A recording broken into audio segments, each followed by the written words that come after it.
Chapter 4. My dad was a great musician. My dad was born in 1917 in Collison, Illinois. His dad was a foreman on the railroad and they moved several times with his job. His dad was killed in an accident while working for the railroad. A load of railroad ties fell on him, and after several days in the hospital, he died. My dad was only about 12 years old. My dad had several brothers and sisters, but he was the oldest boy. Dad taught himself how to play the guitar and later played the bass and some piano.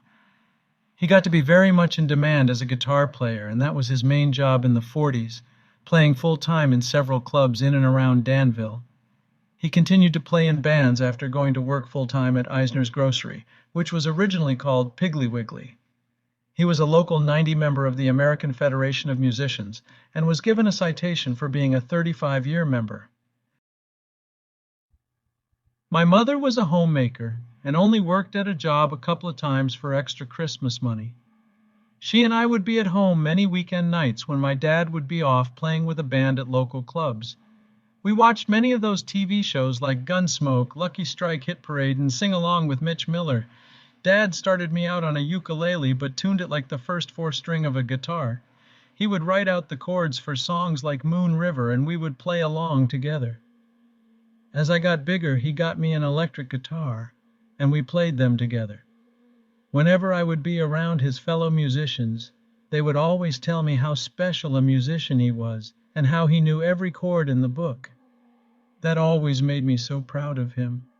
His real name was Ralph, but almost every musician called him Gabby. They told me he could come to the gig, set up his equipment, play the entire evening, and not say a word, thus Gabby. His other nickname was Bud, which is what his relatives called him. He was always very supportive of the things I wanted to do as a kid.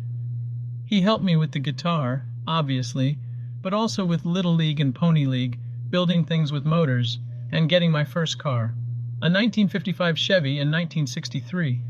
He also was able to get me my first job during high school. He knew the manager at the other Eisner store out on East Main Street. I worked there from 1962 to 1968. I started a bone in September of 1968.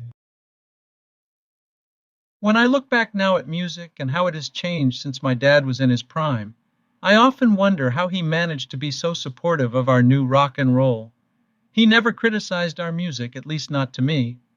He accepted the fact that this new music was here and for the future, and his music was being left behind. I see the same thing happening today, and in a way it is sad, but I'm going to be as big as him and accept it.